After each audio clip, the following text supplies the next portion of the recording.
Welcome to the Gospel Road. We're going to look at Psalms 108. It says, "My heart is steadfast, O God. I will sing and make melody of all my being. Awake, O harp and lyre. I will wake the dawn. I will give you thanks, O Lord, among the people. I will sing praises to you among the nations, for your steadfast love is great above the heavens. Your faithfulness reaches to the clouds. Be exalted, O God, above the heavens. Let your glory be all over the earth, that your beloved ones may be delivered. Give salvation by your right hand and answer me. God has promised in his holiness with exultation, I will divide up Shechem and portion of the valley of Sochem. Gilead is mine, Manasseh is mine, Ephraim is my helmet, Judah is my scepter, Moab is my washbane, and Edom I cast my shoe. Over Philistia I shout in trumpet. Who will build me to the fortified city? Who will lead me to Edom? Have you not rejected us, O God? You do not go out, O God, with our armies. O God, help us against the foe, for vain is the salvation of man. With God we shall do valiantly. It is he who will tread down our foes." Psalms 108. Another song that David wrote, telling God that his heart is steadfast. Basically praising him and singing to him, thanking God, giving him praise, exalting him above heaven and earth, talking about salvation of the beloved ones. Your belief in God, your belief in whatever that is, religion, non-religion. See, for me, it is about that belief in God.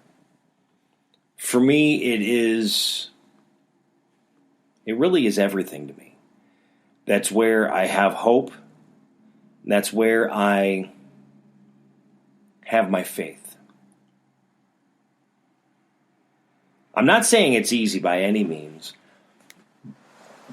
but they're talking about being valiant and how with God on your side, it is going to help you stand up against those that are against you.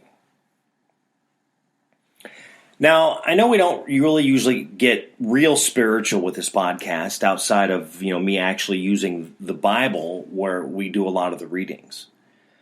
But it's the pieces that I look at and that I just share from me, from experience, from thoughts, ideas, feelings.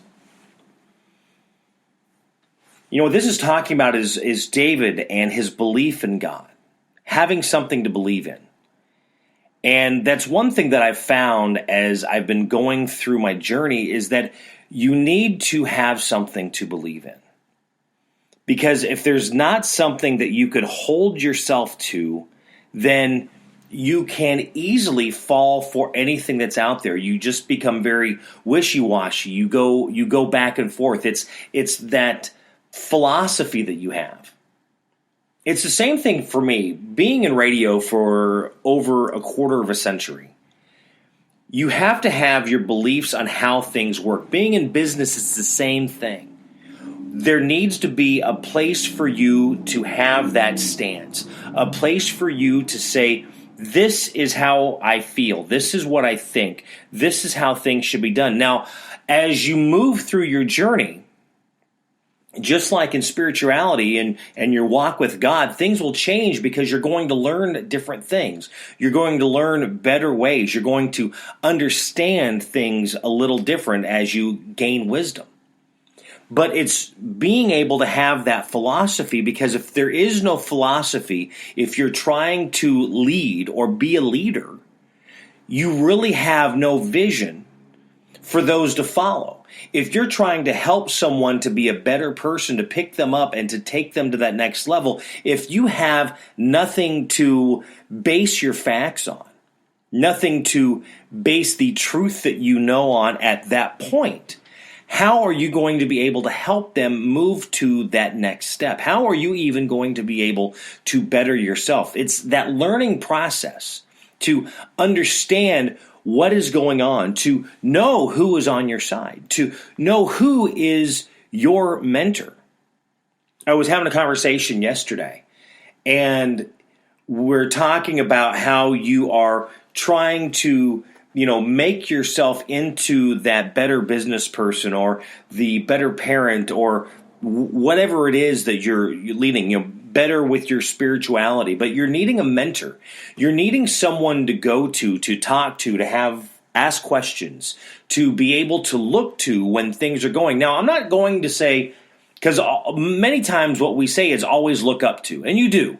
You will sort of put them on a pedestal, but at the same time, you need to understand they're still human. They're still a person just like we are.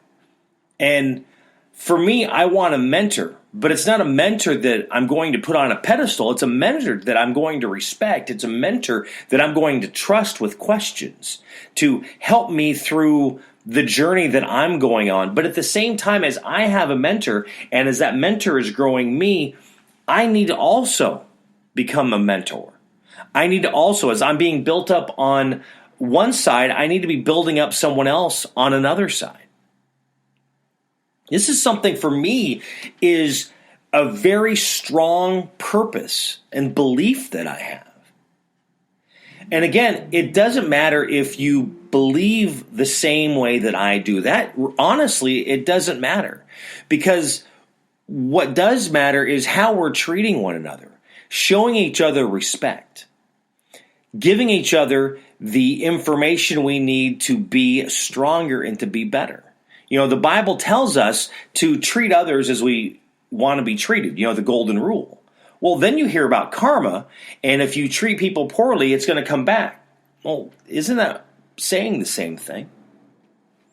I mean, I found a lot of interesting things through my journey and through my studies. Many of you that have been following me for a while know that I went to school a couple of years ago, and I've been out for a while. And with that, we had a religion class. And of course, with me growing up, I was very set in some certain ways and had some really strong thoughts and opinions.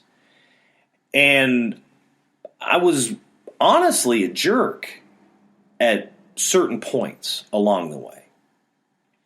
Where the reality is, there is a commonality amongst many religions.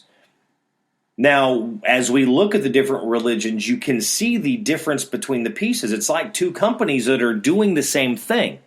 They are alike so far, but there's something that they're doing different.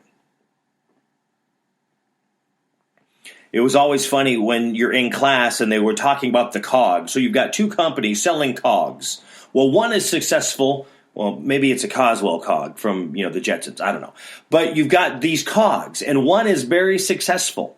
They're the number one company for selling cogs, and then you have the place that's in number two. Why is that? Is it advertising? Is it the quality? Is it the relationships that they build? Even though you are looking at the exact same thing, something has to be different to be different. But while we're doing that, we need to realize as we are being mentors and as we are talking with one another that you're helping them to be better. You are the mentor cog. You have someone underneath you that you're trying to make them a better cog. Then, of course, you have the mentor cog that's next to you that's also trying to help you be that better person. Where is it that you have that goal to be stronger? As we've discussed, professionally, personally, and spiritually. you could always throw in the financial piece. But if you're doing what you need to be doing professionally, the financial will come.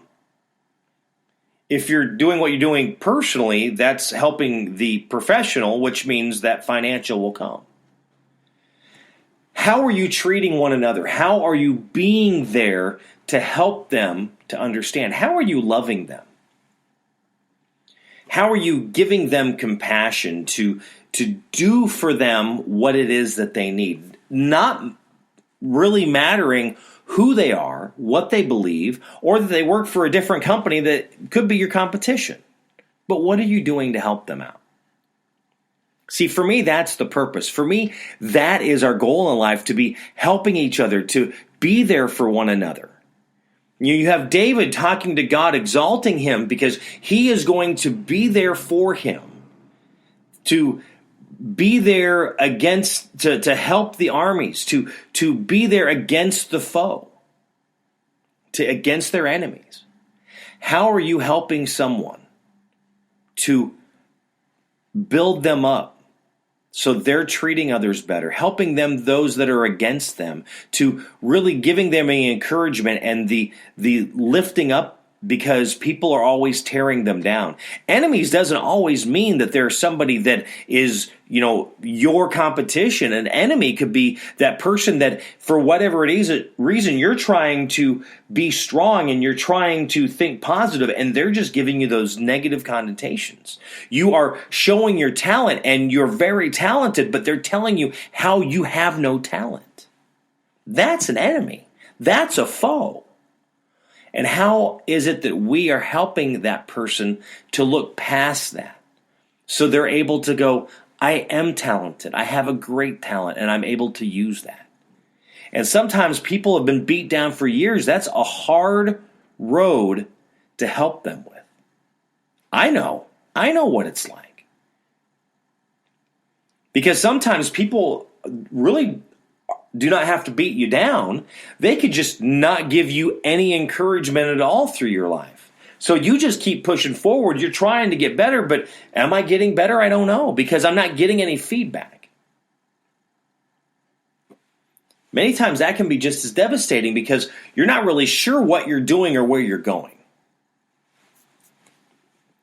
Psalms 108 is what we're looking at today. And again, as I always say every week, or when I share these episodes and these podcasts, to read it for yourself, because again, this is a personal journey. This is a one-on-one journey. And the problem I have with people that are trying to be mentors, and I'll even say pastors, we'll use the church as the example, that they're going to tell you what it is that the Bible says. Well, tell me all you want, but if I'm in a different area of my life, a different level, maybe that's not what the Bible is telling me. Again, it's a personal relationship, and it's your job to encourage, inspire, build up, not tear down. How is it that you're doing that? Who are you building up today? Who are you helping to get to that next level, to be a better person? Psalm 108. Read it for yourself.